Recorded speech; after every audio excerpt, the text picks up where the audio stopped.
கர்த்தராகிய இயேசு கிறிஸ்துவில் எனக்கு மிகவும் அருமையானவரே, ஆண்டவராகிய இயேசு கிறிஸ்துவின் இனிய ஈடு இணையற்ற திரு நாமத்தினாலே கிறிஸ்து இயேசுவில் ஜீவ ஊற்று என்கின்ற இந்த நிகழ்ச்சிக்கு உங்களை அன்புடன் வாழ்த்தி வரவேற்கிறேன். கர்த்தர் நல்லவர், அவரது கிருபை இரக்கம் என்றும் உள்ளது. இந்த நாளிலும் நம்முடைய தியானத்திற்கென்று கர்த்தருடைய ஆவியானவர் கொடுத்திருக்கிற ஒரு திருவசனம், அது 2 சாமுவேல் 19வது அதிகாரம் 32வது திருவசனம். 2 சாமுவேல் 19:32. 80 வயது சென்ற கிழவனாயிருந்தான். ராஜா மக்னாய்மிலே தங்கியிருக்கும் மட்டும் அவனை பராமரித்து வந்தான். அவன் மகா பெரிய மனுஷனாயிருந்தான். பிரியமானவர்களே, இந்த செய்தியில் நாம் பர்சிலா என்கின்ற தேவ மனிதனை குறித்து நாம் பார்க்க போகிறோம். கடந்த வாரமும் அதை குறித்து தியானித்தோம். எப்படி கர்த்தர் மனாசே கோத்திரத்தை ஆசீர்வதித்தார் என்று சொல்லி நம்ம பார்த்தோம். அந்த செய்தியை கேட்க விரும்புகிறவர்கள் நீங்கள் யூடியூப்பில் ஜீவ ஊற்று எல்ஐசிங்கிற பேரில் நீங்கள் போய் அதை கேட்கலாம். இன்றும் நாம் அதை குறித்து கூடுதலான காரியங்களை கவனிக்க போகிறோம். இந்த மனாசே கோத்திரம் எப்படி கர்த்தரால் ஆசீர்வதிக்கப்பட்டது. யாக்கோபு என்கின்ற தேவ மனிதர் தன்னுடைய இடது கையினால் மனாசையை ஆசீர்வதித்தார்.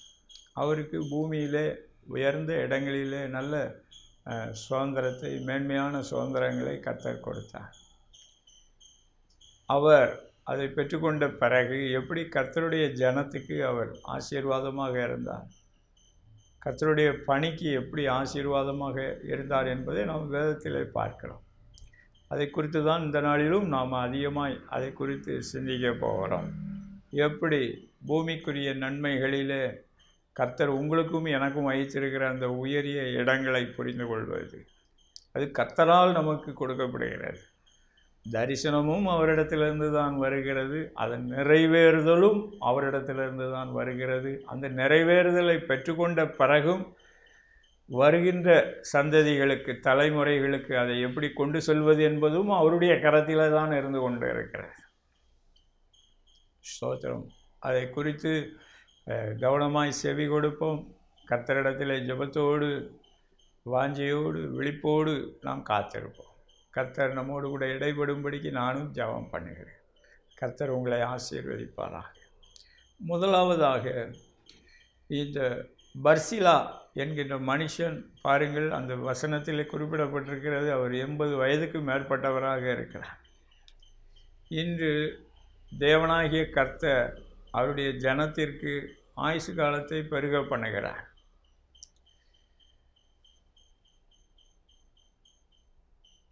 இன்று வேதாகமத்திலே சிலர்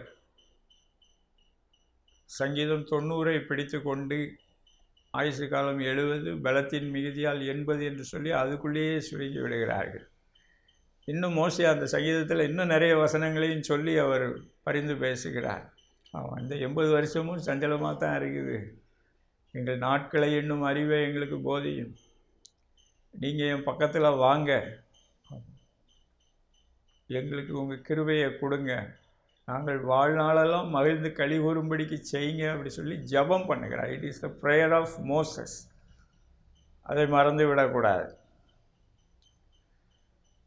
ஆமாம், நம்ம தமிழ் பைபிளில் ப்ரேயர் ஆஃப் மோசஸ் தான் போட்டுக்குது. சில பேர் அதுலேயும் கொஞ்சம் வித்தியாசமான கருத்துக்களை சொல்லுகிறார்கள். ஆனால் நான் அதை புரிந்து கொள்வது, ஏற்றுக்கொள்வது, அது மோசையினுடைய ஜெபம்தான். சங்கீதம் 91 கர்த்தர் மோசையிடத்தில் பேசுகிறார். நொடித்த நாட்களிலாம் நான் உன்னை திருப்தி ஆக்கி என்னுடைய ரட்சிப்பை காண்பிப்பேன். மோசைக்கு கர்த்தர் 120 ஆண்டுகளை கொடுத்தார். அவருடைய கண்கள் இருளடையவில்லை, பலன் குன்றவில்லை. எனக்கு அன்பான தேவ ஜனமே, இந்த பர்சிலாவை பாருங்கள். அவர் 80 வயது சென்றவர், 80 வயதுக்கு மேலானவர். அது தேவனுடைய ஆசீர்வாதம். இன்று கர்த்தருடைய சபையில் இந்த விழிப்புணர்வு வர வேண்டும் என்று சொல்லி நான் கர்த்தரிடத்தில் வேண்டுதல் பண்ணுகிறேன். ஸ்தோத்திரம். இன்று கர்த்தருடைய சபையில் 80 தாண்டினது 1-2 தான்.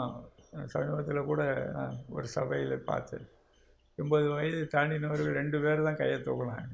அந்த ஊழியக்காரர் கேட்டார், எத்தனை பேர் அவங்க 80 வயசு தாண்டினவங்க இருக்கிறீங்க? 2 பேர் தான் கையை தூக்கினாங்க. ஸ்தோத்திரம். இன்று பூமியில் ஜப்பான் தேசத்தில் 100 வயது தாண்டினவர்கள் நிறைய பேர் இருக்கிறாங்க. சைனாவிலையும் இருக்கிறாங்கன்னு சொல்கிறாங்க. இந்தியாவிலையும் அப்படி வளரணும் அப்படி தான் என்னுடைய வாஞ்சை. எனக்கன்பான தேவனுடைய ஜனமே, ஆயுசு காலத்திலே தேவ ஒத்தாசையினால் நாம் அதை பெருக பண்ணிக்கொள்ளலாம், தப்பு கிடையாது. அதுலேயும் ஆண்டவர் வேதாகமத்தில் அநேக காரியங்களை சொல்லி இருக்கிறார். நீங்கள் கருத்தாய் கவனமாய் வாசியுங்கள், கர்த்தர் உங்களுக்கு வெளிச்சத்தை கிருபையை கொடுப்பாராக. இந்த பர்சிலா மனாசே கோத்திரத்திலே வந்திருக்கிறார் என்று சொல்லி நான் விசுவாசிக்கிறேன். மனாசே ஆதியாகமம் 48:17 யோசேப்பு தன்னுடைய புத்திரர்களை யாக்கோபு என்ற இஸ்ரவேல் ஆசீர்வதிக்கும்படிக்கு பக்கத்தில் கொண்டு வருகிறார். அப்பொழுது யாக்கோபு தன்னுடைய வலது கரத்தை எப்பிராயின் மேலும் இடது கரத்தை மனாசையின் மேலேயும் வைக்கிறார். சுவாத்திரம். நம்ம இந்திய வழக்கப்படி இடது கையினாலே அவங்களுக்கு பிடிக்காது. ஆமாம், சுவாத்திரம். ஆண்டவர் ஒரு இடத்துல அவரே ஆதங்கப்படுறாரு.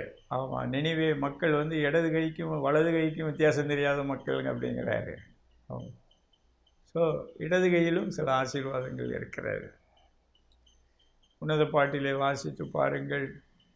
அவருடைய இடது கை என் தலையின் கீழே இருக்கிறது, வலது கையால் என்னை தாங்குகிறது. ஸோ இடது கையிலே ஆசீர்வாதம் இருக்கிறது. பாருங்கள், மனாசே கர்த்தர் ஆசீர்வதிக்கிறார் யாக்கோபின் மூலமாக. உபாகமம் 33 36 மற்றும் 37 வசனங்களை வாசித்து பாருங்கள். மோசே அவர்களும் யோசேப்பின் சந்ததியின் மேலே ஆசீர்வாதங்களை கூறுகிறார். அது மாத்திரமல்ல, சுதந்திர வீதங்களை பங்கு கொடுக்கும் போதும் கிளையாத்தை அவர்களுக்கு ஒதுக்குகிறார். ஸ்தோத்திரம். அவர்களுக்கு ஒரு மகிமையான ஆசீர்வாதத்தை கொடுக்கிறார். பிற்காலத்திலே அந்த மனாசே எப்ராயிம் இந்த 2 கோத்திரத்திலும் இருந்து தலைவர்கள் எழும்புகிறார்கள். பாருங்கள், எப்ராயிம் வலது கையினால் ஆசீர்வதிக்கப்பட்டார். அவர் பிற்காலத்திலே யோசுவா அந்த சந்ததியிலிருந்து வருகிறார். கர்த்தரால் மகிமையாய் பயன்படுத்தப்பட்டார். அதே நேரம் இந்த மனாசே இந்த எப்ராயிமுக்கு அவர் பக்கபலமாக இருந்து அந்த எப்ராயிமுக்கு உதவி செய்து கொண்டே இருந்தார். கர்த்தருக்கு ஸ்தோத்திரம். தாவீதை பார்ப்பீர்கள் என்றால் தாவீதினுடைய வாழ்க்கையில் வலது கையின் ஆசீர்வாதமும் அவர் வாழ்க்கையில் வெளிப்பட்டது, இடது கையின் ஆசீர்வாதமும் வெளிப்பட்டது. சங்கீதங்களிலே நீங்கள் அதை பார்க்கலாம். தாவீது குறிப்பிடுகிறார், நேர்த்தியான இடங்களிலே சிறப்பான சுதந்திரத்தை எனக்கு கொடுத்தீர் என்று சொல்லி குறிப்பிடுகிறார். உத்தம ஆசீர்வாதங்களோடு எதிர்கொண்டு போய் அவன் சிரசிலே பொற்கிரீடம் தரிப்பிக்கிறீர் என்று குறிப்பிட்டார். இதெல்லாம் ராஜரீக மேன்மைகள், அந்தஸ்துகளை குறிக்கிறது. கர்த்தர் அவைகளை தாவீதுக்கு கொடுத்தார். அது மாத்திரமல்ல, இடது கையின் ஆசீர்வாதங்களையும் தாவீதுக்கும் கர்த்தர் கொடுத்தார். சங்கீதம் 22 அருமையாய் குறிப்பிடுகிறார், நீர் என் வலது பாரிசத்தில் இருக்கிறபடியினால் நான் அசைக்கப்படுவதில்லை. அப்போது இடது பாரிசத்தில், அதாவது தாவீதுக்கு வலது பாரிசத்திலே கர்த்தர் இருக்கும்போது கர்த்தருடைய இடது பாரிசத்திலே தாவீது இருந்தார். ஆகவே அவர் அசைக்கப்படவே இல்லை. அது மாத்திரமல்ல, இன்னொரு சங்கீதத்திலே குறிப்பிடுகிறார், எனது வலது பாரிசத்திலே ஈட்டியையும் கேடகத்தையும் பிடித்து கொண்டு எனக்கு துணையாய் நில்லும் அப்படிங்கிறார் அவர். ஸோ இடது பக்கத்தின் ஆசீர்வாதங்களும் அங்கே இருக்கிறது. ஸ்தோத்திரம். அதே நேரத்தில் தாவீது அவருடைய வாழ்க்கை காலத்தில் இந்த கிளையாத்தியர்கள், இந்த கோத்திரங்களின் மூலமாக சிலர் மூலமாக அவர் கொஞ்சம் கஷ்டமும் பட்டார். சங்கீதங்களிலே அதை குறிப்பிடுகிறார். பாசான் தேசத்து பலத்த எருதுகள் என்னை சூழ்ந்து கொண்டன என்று குறிப்பிடுகிறார். அவர்கள் மூலமாக தனக்கு ஏற்பட்ட வேதனைகளையும் அவர் சங்கீதங்களிலே குறிப்பிடுகிறார். அதில் கர்த்தர் எப்படி செயல்பட வேண்டும் என்று சொல்லி அவர் சங்கீதத்திலே சில சிச்சையான வார்த்தைகளையும் குறிப்பிடுகிறார். ஆகவே இந்த நாளிலே நமக்கு சில ஆசீர்வாதங்கள் கர்த்தர் கொடுக்கும்போது நாம் கர்த்தருக்கு முன்பதாக ஜாக்கிரதையாக உண்மையாக இருந்து கொண்டு இருக்க வேண்டும். கர்த்தர் வைத்திருக்கிற மேலான அதிகாரத்துக்கு கீழ்ப்படிய வேண்டும். மேலான அதிகாரத்திலே உள்ளவர்களுக்காக ஜெபிக்க வேண்டும் என்று ஆவியானவர் சொல்கிறார். அது ஒரு பக்கம் இருந்தால் நம்ம அடுத்த குறிப்பில் அதை குறித்து நம்ம பார்க்க போகிறோம். அதுக்கு முன்பதாக அதே மனாசே கோத்திரத்தில் கிளையாத்தியனாகிய பர்சிலா அந்த தாவீதுக்காக அவர் அங்கே ஆதரவு கரம் நீட்டுகிறதை, அன்பாக இருக்கிறதை நம்ம இந்த பகுதியிலே பார்க்கிறோம். அந்த பர்சிலா தாவீதுக்கும் அவருடைய வீட்டாருக்காகவும் அநேக உணவு பண்டங்கள் வெகுமதிகளை கொண்டு வருகிறார். கழுதைகளை கொண்டு வருகிறார் அவர்கள் ஏறி பயணம் செல்வதற்கு.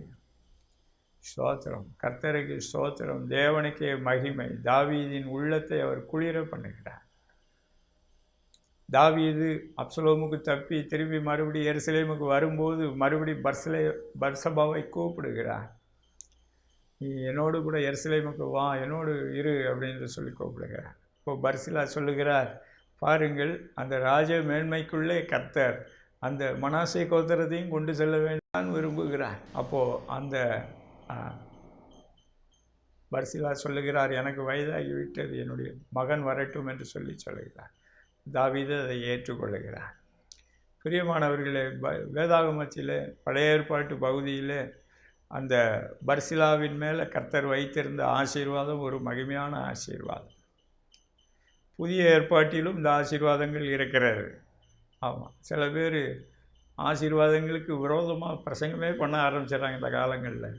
கர்த்தருக்கு முன்பதாக அது பிரியமில்லாத காரியம். புதிய ஏற்பாட்டிலும் பிலமோன் என்கின்ற பரிசுத்தவானை கர்த்தர் அவர் ஐஸ்வர்யவானாக, அந்தஸ்து உள்ளவராக, தேச அளவில் அந்தஸ்து உள்ளவராக வைத்திருந்தார். அதே போல் 3 யோவானில் பார்க்கிறோம், காயு என்ற பரிசுத்தவானை தேச அளவிலே அந்தஸ்து உள்ளவராக வைத்திருந்தார். அது மாத்திரமல்ல, இந்த 2 பேருடைய பெயர்களும் வேதாகமத்தில் குறிப்பிடப்பட கர்த்தர் அனுக்கிரகம் செய்திருக்கிறார். அதை புரிந்து கொள்ளுங்கள். கர்த்தருடைய ஆசீர்வாதங்களுக்கு விட்டு கொடுங்கள். ஸ்தோத்திரம். அந்த ஆசீர்வாதங்களை கொடுப்பதிலே கர்த்தர் எப்படி இருக்கிறார், அவருக்குள்ளே என்ன இருக்கிறது, அவருக்குள்ளே எல்லா ஆசீர்வாதமும் இருக்கிறது, எல்லா மேன்மைகளும் இருக்கிறது. பவுல் அப்போஸ்தலன் கிறிஸ்துவுக்குள்ளே ஞானம், அறிவு என்பவைகளான பொக்கிஷங்கள் இருக்குது என்று ஒரு இடத்துல குறிப்பிட்டார். இன்னொரு இடத்துல சர்வமும் அவருக்குள்ளே இருக்கிறது. தேவத்துவத்தின் பரிபூரணமும் சரீர பிரகாரமாக அவருக்குள்ளே வாசமாக இருக்கிறது. அவருக்குள்ளே நாமும் பரிபூரணம் உள்ளவர்களாக இருக்கிறோம் என்று கொலோசியர் 2வது அதிகாரத்தில் குறிப்பிடுகிறார். ஸ்தோத்திரம். எப்படி தாவீது பர்சிலாவை ராஜ சமூகத்திற்குள்ளே அழைத்து சென்றாரோ, அதே போல் ஆண்டவராகி இயேசு கிறிஸ்து பரலோகத்தில் இருக்கிற ராஜ சமூகத்திற்குள்ளே நம்மளை அழைத்து செல்கிறார்.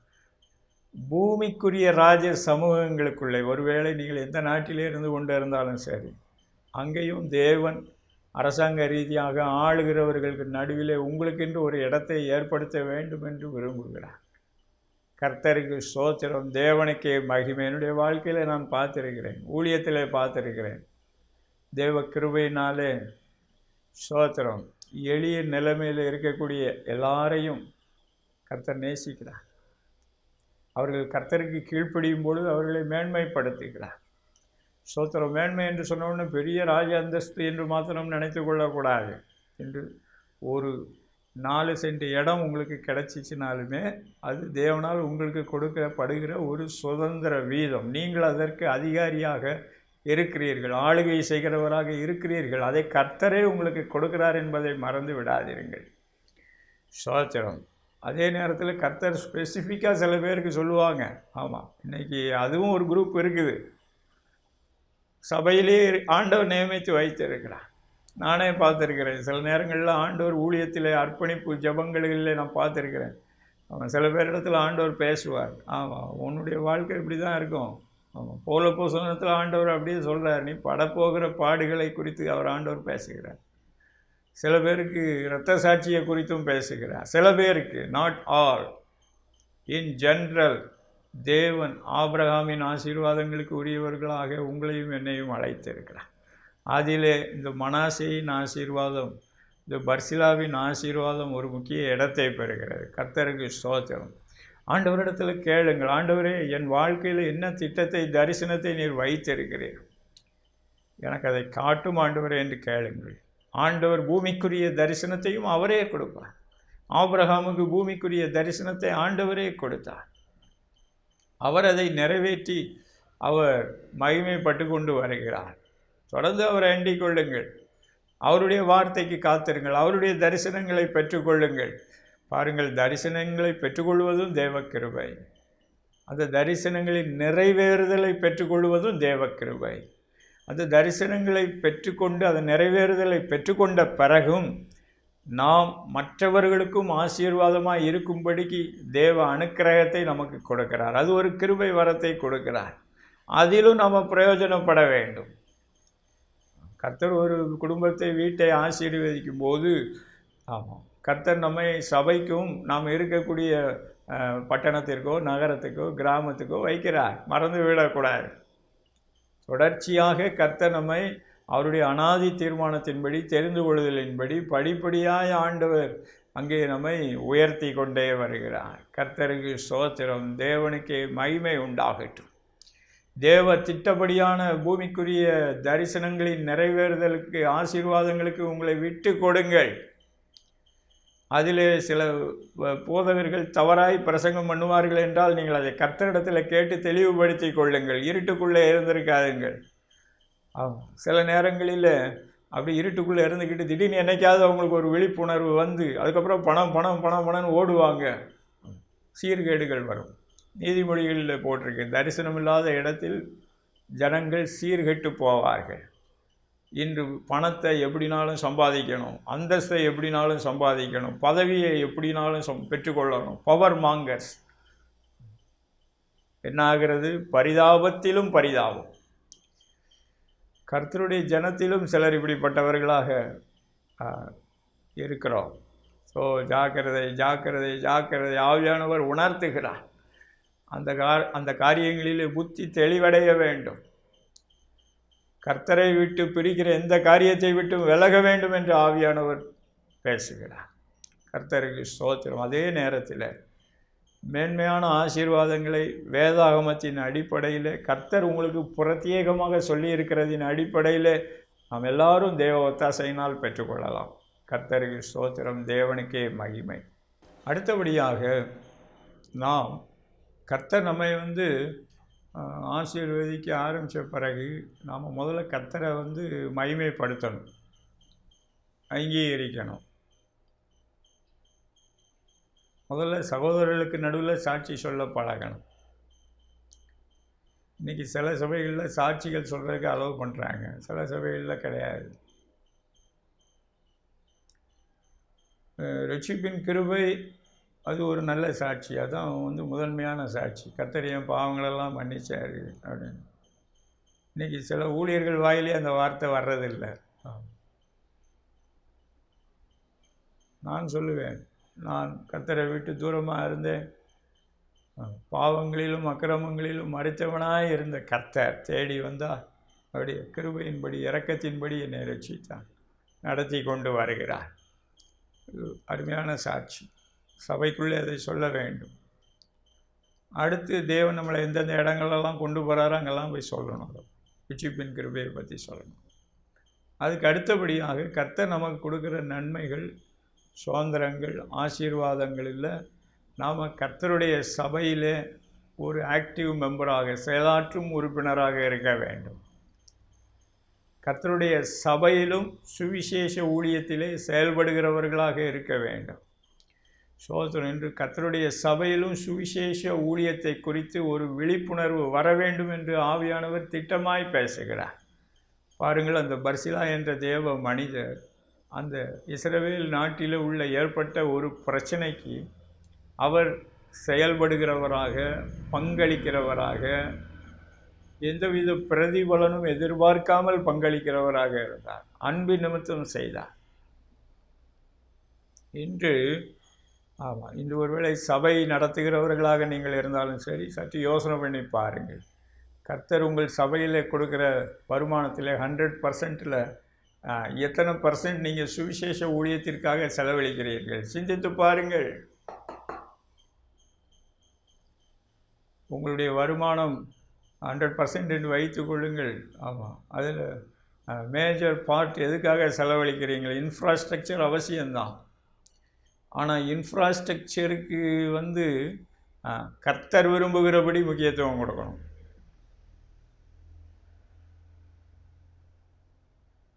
இன்று அதில் தேவையில்லாத காரியங்களுக்கு அதிக முக்கியத்துவம் கொடுத்துட்டு, அது இருக்கிறதுனால கஷ்டம் கிடையாது, ஆனால் அது கர்த்தருடைய நாமத்திற்கு பூரண மகிமையை கொண்டு வருகிறதா? யோசனை பண்ணி பாருங்கள்.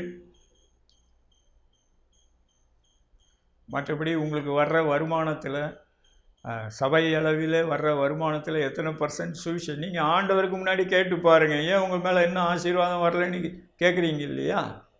ஆண்டவர் சொல்லுகிறார் ஆகாய் தீர்க்க தரிசன புத்தகத்தில், ஆமாம், நீங்கள் என்னுடைய ஆலயத்தை மறந்தீங்க அப்படிங்கிறார் ஆண்டவர்.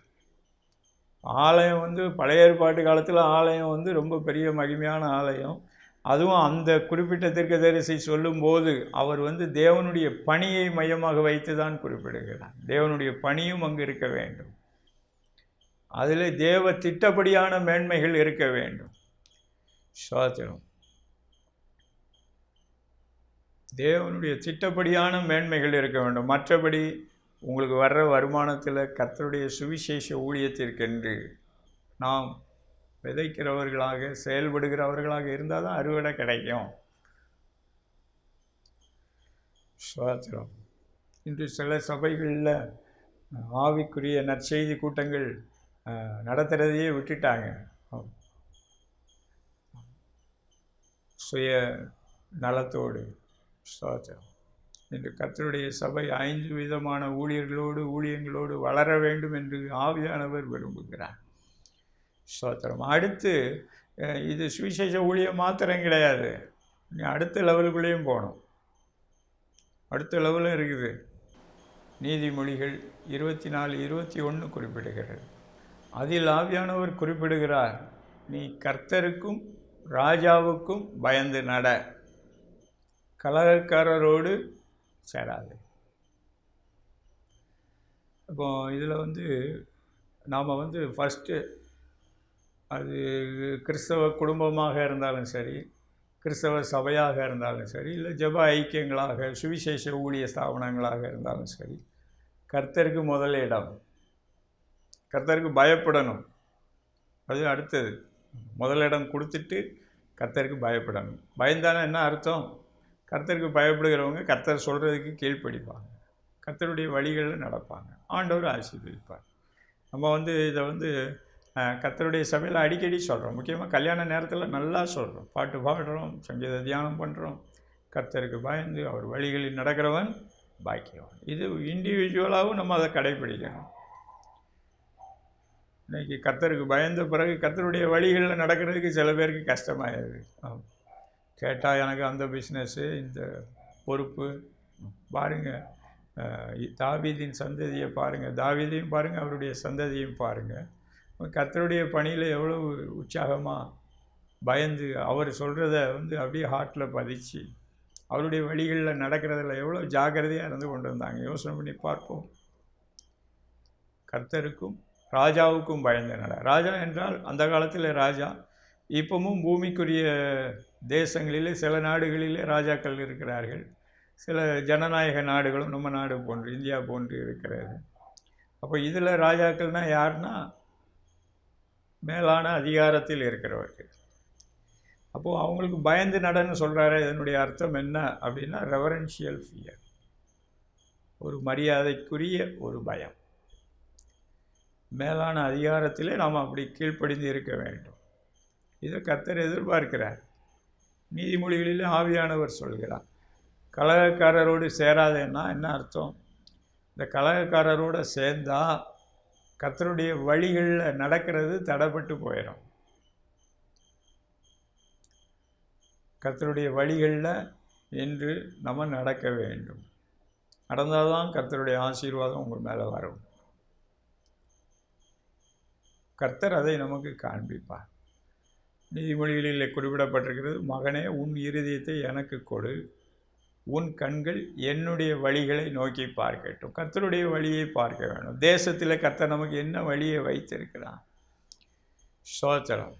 இன்று நாம் தனி ஜெபம், குடும்ப ஜெபம், சபை ஜெபம் மற்றும் ஊழிய ஸ்தாபனங்களிலே ஜெபிக்கிறோம். இதில் தேசத்துக்காக ஜெபம் பண்ணுகிறோமா? அல்லது தேசத்திலே அதிகாரத்தில் இருக்கிற தலைவர்களை குறித்து நம்முடைய மனப்பான்மை எப்படி இருந்து கொண்டு இருக்கிறது? யோசனை பண்ணி பார்ப்போம். அவர்களுக்கு உரிய மரியாதை, அதாவது பயத்திற்குரிய மரியாதையை கொடுக்குறோமா? யோசனை பண்ணி பார்ப்போம்.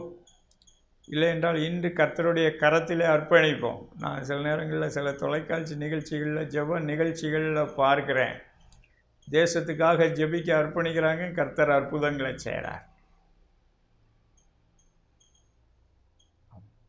டாக்டர் பில்லி கிரகாம் சொன்னார், உங்களுடைய ஜனநாயக கடமையை பொறுப்புகளை நீங்கள் உணர்ந்து செயல்படலைன்னா அந்த பகுதியிலையும் அசுத்த ஆவிகள் செயல்படுறதுக்கு வாய்ப்பு இருக்குன்னு அவர் காலத்தில் போன செஞ்சுரியிலேயே சொல்லியிருக்கிறார். அது எனக்கு அதுக்கும் சம்பந்தமே கிடையாது. ஸ்தோத்திரம். நான் கூடி கர்த்தரை ஆராதிக்கிற இடத்துல ஸ்தோத்திரம், நாம் இருக்கிற பட்டணத்துக்காக, நகரத்துக்காக, கிராமத்துக்காக ஸ்தோத்திரம் ஆசீர்வதிங்கன்னு கூட ஜெபம் பண்ணிடுறாங்க. ரட்சிங்கன்னு சொல்லி ஜெபம் பண்ணுறதுக்கு சில பேருக்கு வாய் வரமாட்டேங்குது. ஸ்தோத்திரம்.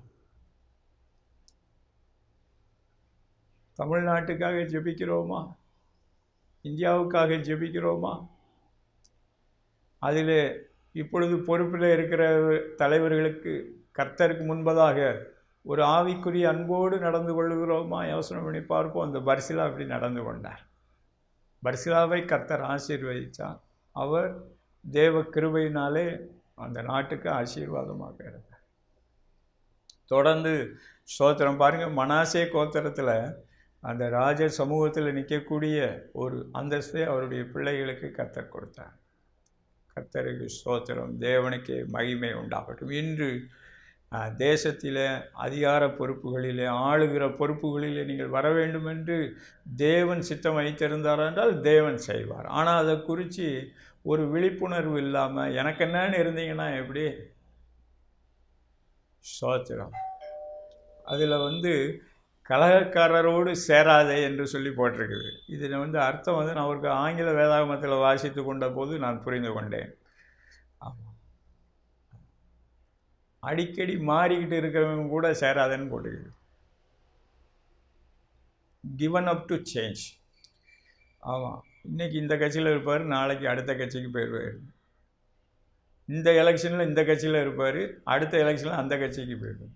அவங்க கொள்கைக்கு அதுக்கும் சம்பந்தமே இருக்காது. அவங்களுடைய பாஸ்ட் ரெக்கார்டு வித்தியாசமாக இருக்கும். அவங்களுக்கு போய் நம்ம அதில் சேரக்கூடாது. ஆண்டவர் சொல்கிறார், ஆண்டவரே சொல்கிறார், ஆண்டவருடைய ஊழியனாக அதை நான் சொல்கிறேன். எனக்கு அன்பான தேவனுடைய ஜனமே, எச்சரிப்பு. இன்று நம்ம கர்த்தருடைய சபையில் இருக்கிறோம். ஆமாம், தேசத்தில் இருக்கக்கூடிய ஆளுங்கட்சி, பிரதான எதிர்கட்சி, எம்எல்ஏக்கள், எம்பிக்களுக்காக ஜெபம் பண்ணுறோமா? யோசனை பண்ணி பார்ப்போம். ஒரு குறிப்பிட்ட தேர்தல் வரும்போது சில நேரங்களில் ஆவியானவர் உணர்த்துகிறபடி இந்த கட்சிக்கு ஓட்டு போடுங்கன்னு சொல்கிறது தப்பு கிடையாது. ஆனால் நம்முடைய பொதுவான கான்டக்ட் எப்படி இருக்கணும்? we have to pray for both the parties. மாநிலமாக இருந்தாலும் சரி, அது தேசமாக இருந்தாலும் சரி, அதில் கர்த்தர் நம்மளை ஒரு நிதானத்துக்குள்ளே வர வேண்டும் என்று விரும்புகிறார். சங்கீதம் 119 ஆவியானவர் சொல்லியிருக்கிறார், உத்தம நிதானத்தையும் அறிவையும் எனக்கு போதித்தருளும் என்று சொல்லி குறிப்பிடுகிறார். நிதானம் அவசியம், நிதானம் அவசியம். இன்று பொதுவாக நான் சொல்லுகிறேன், ஆளுங்கட்சியும் சரி, எதிர்கட்சியும் சரி, கிறிஸ்துவை நேசிக்கக்கூடியவர்கள், கிறிஸ்துவின் சபையை மதிக்கக்கூடியவர்களாகத்தான் இருந்து கொண்டு இருக்கிறார்கள்.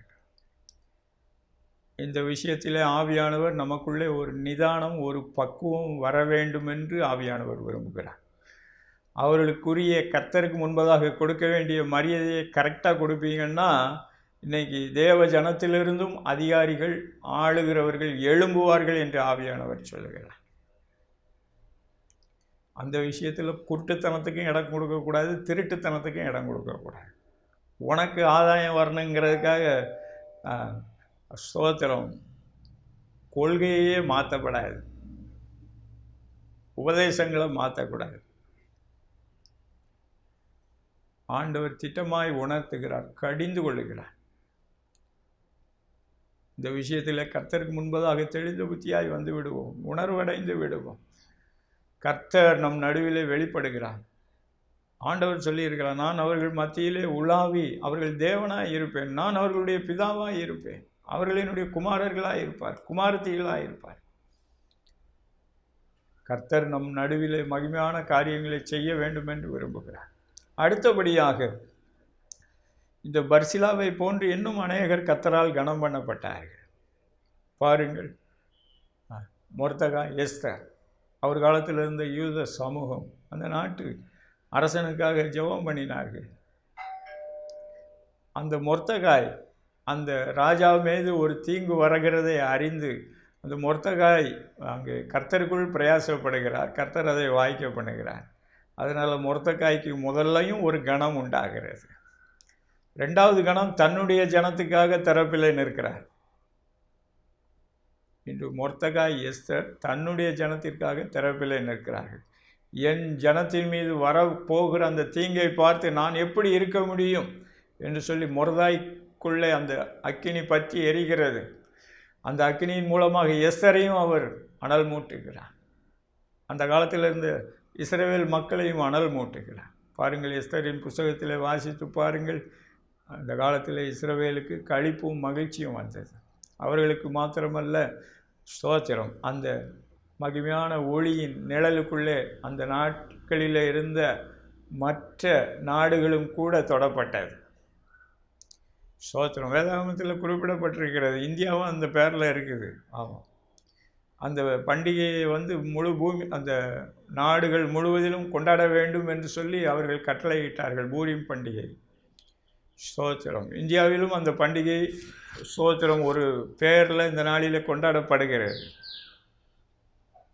எனக்கு அன்பான தேவ ஜனமே, நாம் நமக்குள்ளே தேச உணர்வு உள்ளவர்களாய் மாற வேண்டும் என்று ஆவியானவர் விரும்புகிறார். 1 தீமோத்தேயு 2வது அதிகாரம் 1-2 வசனங்களை வாசித்து பாருங்கள். பிரதானமாய் சொல்லுகிற புத்தி என்னவெனில், எல்லா மனுஷருக்காகவும் ஜெபங்களையும் விண்ணப்பங்களையும் வேண்டுதல்களையும் ஸ்தோத்திரங்களையும் ஏறெடுக்க வேண்டும். 4மே விதவிதமானது. ஸ்தோத்திரம், அதை குறித்து நீங்கள் ஆண்டவர்கிட்ட கேளுங்க, அதை குறித்து சிந்திங்க. அது எனக்கு கொஞ்சம் கற்றுக் கொடுங்க ஆண்டவரே. ஜெபம்னா என்ன, விண்ணப்பம்னா என்ன, வேண்டுதல் என்ன, ஸ்தோத்திரம் என்ன. எல்லாருக்காகவும் ஸ்தோத்திரம் பண்ணணும், எல்லாருக்காகவும். அடுத்து மேலான அதிகாரத்தில் உள்ளவங்களுக்காகவும் ஜெபம் பண்ணுங்க அப்படிங்கிற. இன்றைக்கி ஏன் ஜெபம் பண்ண முடியல? தனியாகவும் ஜெபம் பண்ணணும், குடும்பமாகவும் ஜெபம் பண்ணணும், சபையாகவும் ஜெபம் பண்ணணும், ஸ்தாபனங்களாகவும் ஜெபம் பண்ணணும். விழிப்புணர்வு வரணும். அன்று எஸ்தருக்கு மொர்தெகாய் சொன்ன அந்த எச்சரிப்பு நமக்கும் உரியது.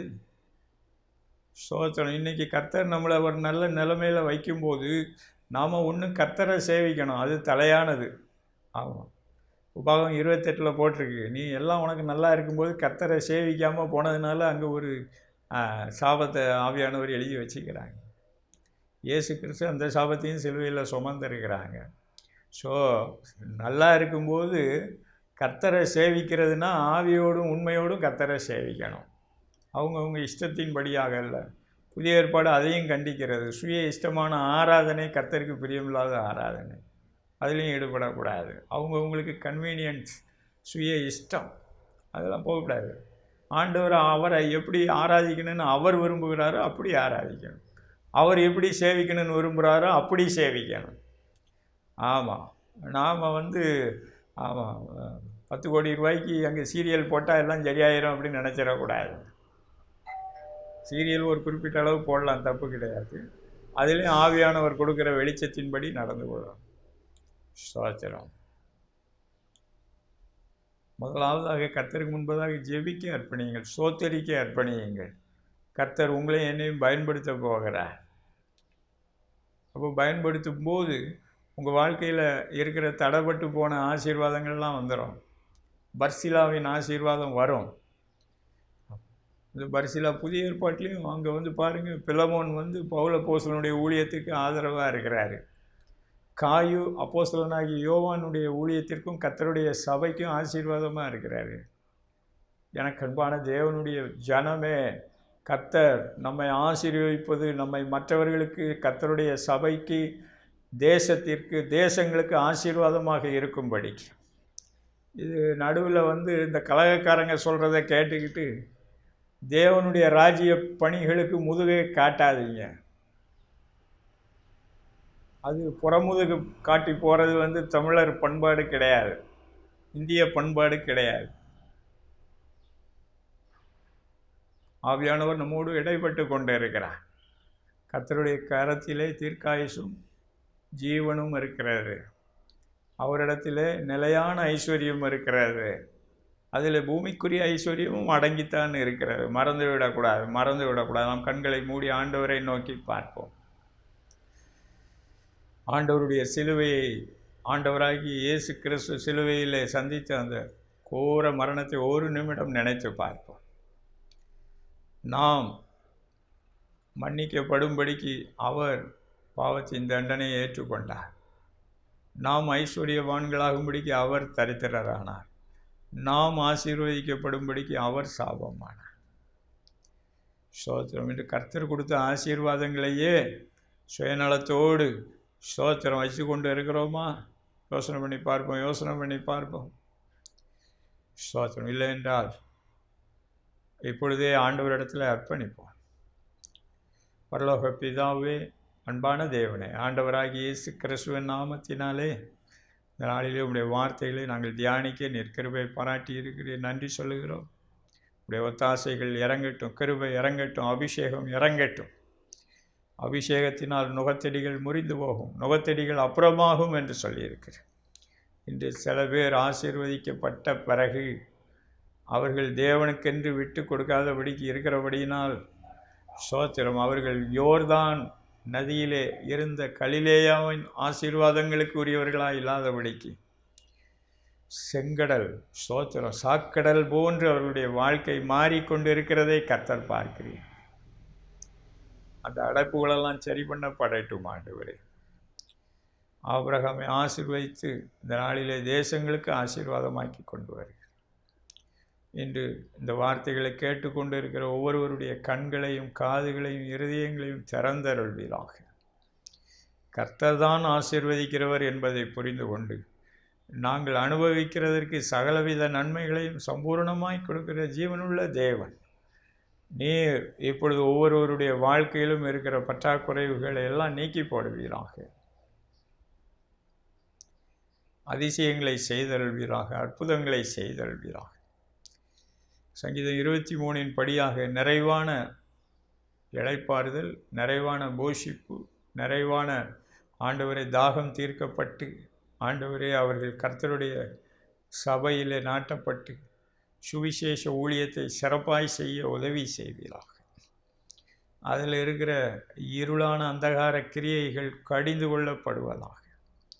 ஆண்டவராகிய இயேசு கிறிஸ்துவின் நாமத்தினால் அவைகளை கொண்டு வருகிற அசுத்த ஆவிகள் கடிந்து கொள்ளப்படுவதாக, கட்டப்படுவதாக, சுட்டரிக்கப்படுவதாக, நீங்கி போவதாக. தேவனுடைய ராஜ்யத்தின் நீதி, சமாதானம், சந்தோஷம், நிலைவரம், வெற்றிகள், நிறைவேறுதல்கள், அதிசய நிறைவேறுதல்கள், ஆசீர்வாதங்கள், பாதுகாவல்கள் உண்டாகட்டும். தேவனே, இந்த பர்சிலா, மொர்தகாய், எஸ்தர், தாவீது போன்றவர்களை கர்த்தருடைய சபையிலும் ஆசீர்வதித்தீர். ஆண்டவரே, அவர்கள் சிறுமைப்பட்டு துரத்தப்பட்ட தேசங்களிலும் அவர்களை ஆசீர்வதித்து ஒவ்வொருவரும் இருக்கிற தேசத்திலே, ஒவ்வொருவருக்கும் நீர் முன்குறித்து வைத்திருக்கிற தேசத்திலே அவர்களை ஆசீர்வதித்த கர்த்தராகிய தேவன் ஒவ்வொருவரையும் ஆசீர்வதிப்பீராக. நீர் முன்குறித்து வைத்திருக்கிற எல்லைகளுக்குள்ளே வந்துவிட ஒவ்வொருவருக்கும் கிருபை செய்வீராக. அந்த இடத்திலே ஒவ்வொருவரையும் கனப்படுத்துவீராக, மேன்மைப்படுத்துவீராக. அவர்கள் மூலமாக அந்த தேசங்கள் தொடப்படட்டும், ஆசீர்வதிக்கப்படட்டும். உமக்கே சகல துதி கனம் மகிமையால் எடுக்கலாம். ஸ்தோத்திரம், ஸ்தோத்திரம். கர்த்தருடைய அபிஷேகம் இறங்கி வருகிறது. தவறான புரிந்து கொள்ளுதல்கள், நிர்விசாரம், மந்தமான தன்மைகள், ஸ்தோத்திரம், கர்த்தருடைய செயல்பாட்டுக்கு விட்டு கொடுக்காதபடிக்கு அடைத்து வைத்து கொள்ளுகிற காரியங்கள் எல்லாம் அப்புறப்படுத்தப்படுகிறது. ஆண்டவர் புதிய காரியங்களை செய்கிறார். ஸ்தோத்திரம். இதன் மூலமாக உங்கள் வாழ்க்கையிலும் புதிய காரியங்களை செய்கிறார். தடைப்பட்டிருக்கிற நன்மைகள், சுதந்திர வீதங்கள், ஆசீர்வாதங்கள் வருகிறது. ஸ்தோத்திரம், ஸ்தோத்திரம். கர்த்தருடைய வார்த்தைகளுக்கு இந்த நாளிலே நீங்கள் அர்ப்பணித்தபடினாலே கர்த்தர் உங்களை ஆசீர்வதித்து உங்களை விருத்தி அடைய வர்த்திக்க பண்ணுகிறார், பெருக பண்ணுகிறதாக சொல்லும்படிக்கு உணர்த்துகிறார். ஆண்டவரே, உமக்கு நன்றி சொல்லுகிறோம். உமக்கே சகல துதி கன மகிமை ஏறெடுக்கிறோம். நீ இன்னும் செய்ய போகிற அற்புதங்களுக்காக நன்றி சொல்லுகிறோம். கிறிஸ்தேசுவின் நாமத்தினால் பிதாவே, ஆமேன், ஆமேன். God bless you.